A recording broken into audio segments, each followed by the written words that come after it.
Hello बच्चों, आज हम पढ़ने जा रहे हैं क्लास 10 चैप्टर 11 संस्कृत में। हम आज पढ़ेंगे एकादश पाठ है 11वां पाठ, जिसका नाम है स्वदेशम कथम रक्षेयम, अपने देश की कैसे रक्षा करनी चाहिए। तो ये पाठ है महाराणा प्रताप की जीवनी के बारे में। जब उनके पास साधनों का अभाव, युद्ध की सामग्री का अभाव हो गया था, तो अपने देश के बारे में चिंतित होते हुए क्या क्या कैसे सुझाव व्यक्त करते हैं अपने साथियों के साथ, इसके बारे में। तो सबसे पहले हम इसका पाठ परिचय पढ़ेंगे। चैप्टर हमारा थोड़ा लंबा है, इसलिए मैं इन लाइनों की आपको हिंदी बताती जाऊंगी और आप इनको अच्छे से समझते जाना।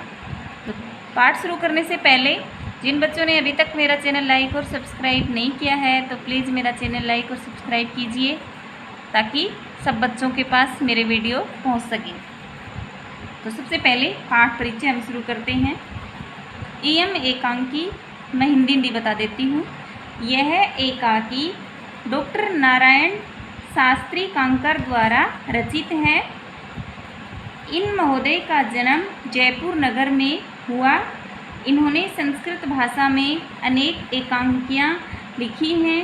उनका संकलन एकांकी संस्कृत नवरत्न सुषमा नामक इन्हीं के द्वारा रचित ग्रंथ में किया गया है। अकबर के साथ युद्ध करते हुए धन के अभाव में एवं सैन्य शक्ति के अभाव में दुखी महाराणा प्रताप अपने देश को छोड़ने के लिए तत्पर हो जाते हैं। उसी समय या उसी अवसर पर मेवाड़ का मंत्री भामाशाह आकर के अपनी अत्यधिक धनराशि देश की स्वतंत्रता के लिए प्रताप को समर्पित करता है। इस प्रकार इस एकांकी रूपक में महाराणा प्रताप की कर्तव्य बुद्धि, अपने देश की स्वतंत्रता के लिए दृढ़ इच्छा शक्ति, स्वाभिमान, भामाशाह की उदारता और देश की रक्षा के लिए अपनी संपत्ति का समर्पण आदि विशेष गुणों का वर्णन इस पाठ में किया गया है। तो पाठ यहाँ शुरू होता है, स्वदेशम कथम रक्षेयम। मेवाड़ के स्वामी महाराणा प्रताप वन में अपने साथी के साथ, सहचरण यानी साथी के साथ, एक पर्वत शिलाखंड पर बैठे हुए हैं, यानी पर एक पत्थर का बहुत बड़ा भाग। यह प्रताप असौ प्राणी, असौ यह यानी ये प्रताप के लिए संबोधित किया है कि यह प्रताप प्राण देकर भी अपने देश की रक्षा करना चाहता है। साधनों के अभाव में कुछ भी करने में असमर्थ व मन में विचार करता है।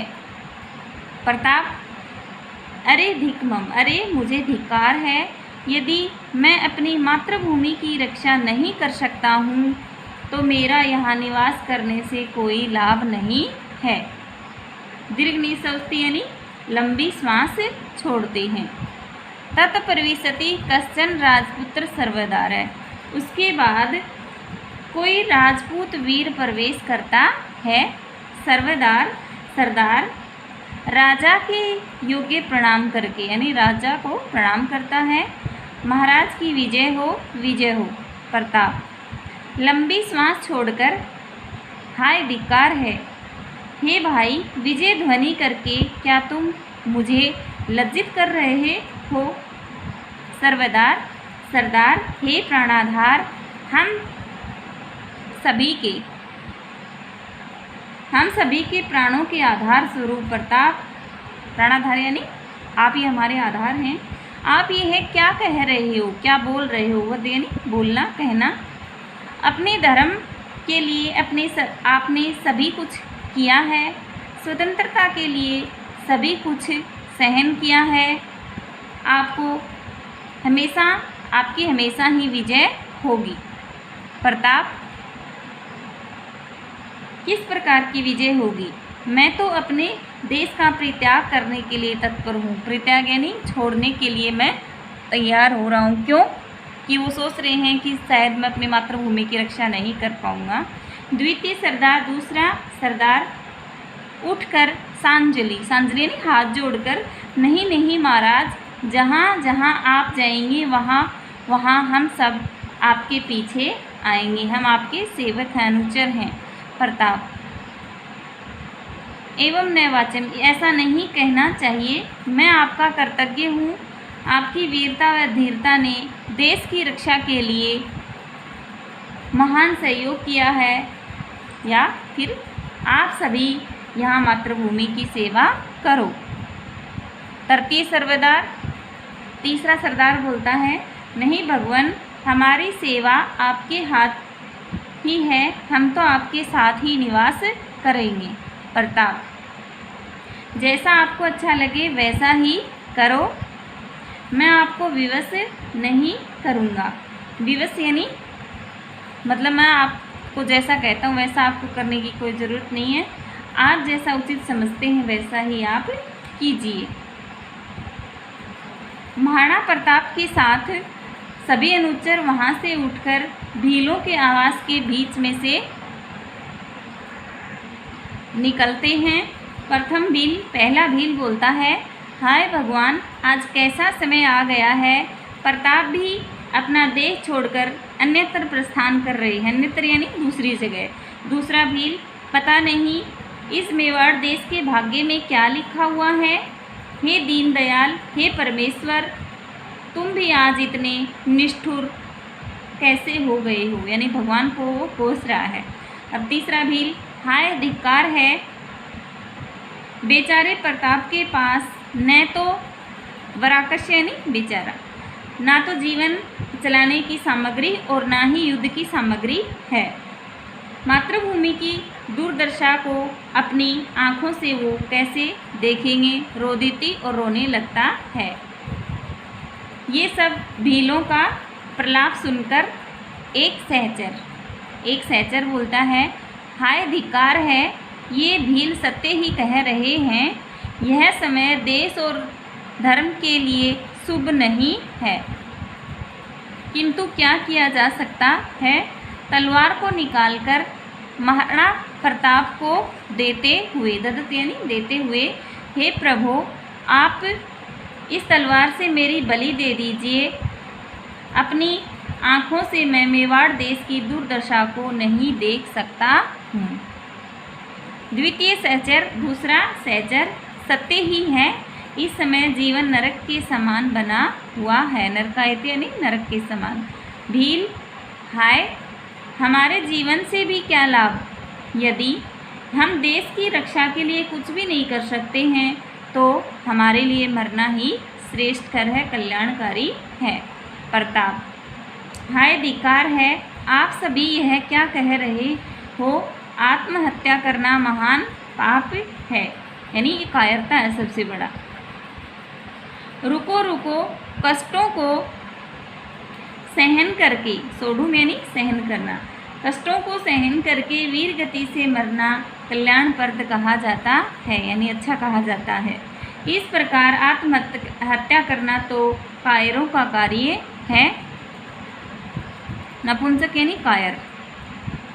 कुछ धैर्य पूर्वक विचार। पृष्ठध्वनि से आवाज़ आती है, रुकिए रुकिए हे प्रभु। प्रताप परिचित आवाज़ के समान सुनकर उत्साह पूर्वक, यानी जो आवाज़ सुनी वो जानी पहचानी है तो आश्चर्य करते हैं वो, अरे सरदार, वृक्ष पर चढ़कर देखो। आरूह यानी चढ़ना। तो यह आवाज़ कौन दे रहा है। सर्वेदार, सरदार। उसे अच्छी प्रकार से देखता हुआ महाराज, मेवाड़ के मंत्री भामाशाह के समान ही कोई आता हुआ प्रतीत हो रहा है। प्रताप, क्या हुआ भामाशाह, उसे यह कैसे मालूम हुआ। ठीक है, उसकी प्रतीक्षा करते हैं, यानी वो उनसे पूछता है कि भामाशाह कैसे हुआ, उसको कैसे मालूम हुआ। भामाशाह है धनराशि की पोटली लेकर आता है। ग्रंथि में यानी पोटली। भामाशाह प्रणाम करके, अन्नदाता, सेवक को छोड़कर श्रीमान कहाँ प्रस्थान कर रहे हैं, कहाँ जा रहे हैं। प्रताप लंबी सांस लेकर, भाई कहीं भी नहीं, जाने के लिए भी मैं समर्थ नहीं हूँ। पार्श्वे धनम, पास में ना तो धन है और ना ही सेना है। अपने देश की रक्षा मैं कैसे करूं? इसी से मन मेरा दुखी है, काँप रहा है। दोलाइतम यानी मन काँपना, दुखी होना। भामासा, महाराज, जब इस प्रकार के समाचारों को मैंने सुना तो मेरा हृदय जो है वो खंडित हो गया, मेरे मन को बहुत ठेस पहुंची। धन की पोटली दिखाकर, धन ग्रंथिम निर्दिश्य, धन की पोटली दिखाकर, यह धन जो मेरे पास है, ये संपत्ति है, वो किस प्रयोजन के लिए, यानी किस कार्य के लिए है? यदि इस प्रकार के अवसर पर ही इसका उपयोग नहीं होता है तो यह संपत्ति है वो व्यर्थ है। प्रताप, आप सत्य कह रहे हैं। भामासा, यदि ऐसा है तो आपकी यह संपत्ति आप ग्रहण कीजिए। श्रीमान की यह संपत्ति है, यानी जो संपत्ति वो उसके पास जो संपत्ति है वो किसकी बता रहा हो कि ये संपत्ति भी मेरे पास है, वो भी आपकी ही है। अपनी लोह के समान भुजाओं से गुलामी की जंजीरों को तोड़ दीजिए। अपने देश की स्वतंत्रता की रक्षा कीजिए और धर्म की रक्षा कीजिए। सुरक्षिताम धर्म, यानी धर्म की भी रक्षा कीजिए। धन की पोटली को प्रणाम पूर्वक प्रताप के चरणों में वो अर्पित कर देता है। अब प्रताप से आश्चर्य के साथ, आप ये है क्या कर रहे हैं? आपकी संपत्ति मेरी संपत्ति कैसे हो सकती है? क्या इससे मेरा अपमान नहीं होगा? और ना ही मैं दी गई संपत्ति को स्वीकार करता हूँ। भामासा, विनम्रता पूर्वक, महाराज, मैं अपमान नहीं कर रहा हूँ। इस तुच्छ सेवक में क्या शक्ति है कि जिससे वह आपके अपमान जैसा दुस्साहस कर सके? ग्रहण कीजिए महाराज, ग्रहण कीजिए। देश और धर्म की आप रक्षा कीजिए। प्रताप, सहर्षम आदाय प्रसन्नता से लेकर, हे मंत्री श्रेष्ठ, आप धन्य हो, धन्य हो, धन्य हो। तुम्हारी माता भी धन्य है, जननी यानी माता, जन्म देने वाली। हे प्रिय मित्र, कहो इसमें कितनी संपत्ति है? अस्या कीर्ति संपत्ति, यानी इसमें कितनी संपत्ति है?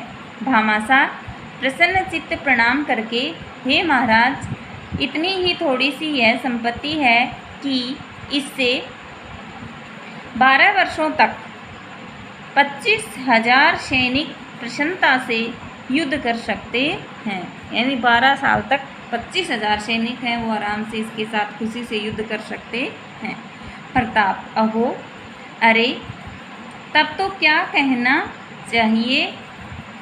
महत् कार्य, यानी महान कार्य, इससे तो महान कार्य संपन्न होगा। सभी को संबोधित करके आज इसी क्षण, यानी इसी समय से ही यह महाराणा प्रताप अपने देश की गुलामी की जंजीरों को तोड़ने के लिए, यानी तोड़ने के लिए, शत्रुओं का विनाश करने के लिए और धर्म की रक्षा करने के लिए युद्ध करेगा। भामासा की ओर देखकर, अभिलक्ष्य यानी देखकर, मित्र, धन्य हो, आओ मैं तुम्हारा गाढ़ आलिंगन का मतलब होता है गले मिलता हूँ या गले मिलने की इच्छा रखता हूँ। भामासा बोलता है, संकोच पूर्वक प्रताप के पास जाकर, संकोच पूर्वक यानी वो एक राजा है और वो एक मंत्री, तो उसके मन में थोड़ा संकोच होता है। अनुग्रहित हूँ स्वामी, अनुग्रहित हूँ। उसके बाद अनुग्रहित यानी मैं बहुत धन्य हूँ। उसके बाद दोनों प्रेम से आपस में गले मिलते हैं।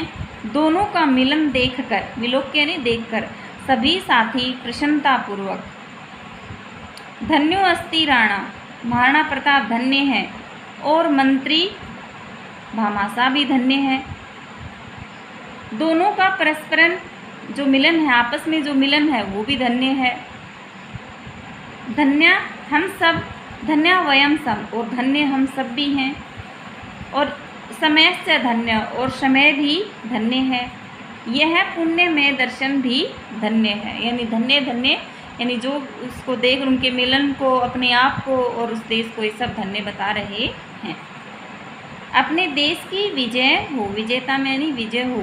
महाराणा विजेता महाराणा प्रताप की जय हो। भामाशाह विजेता और भामाशाह की जय हो। पटाक्षेप, पटाक्षेप यानी पर्दा गिरता है।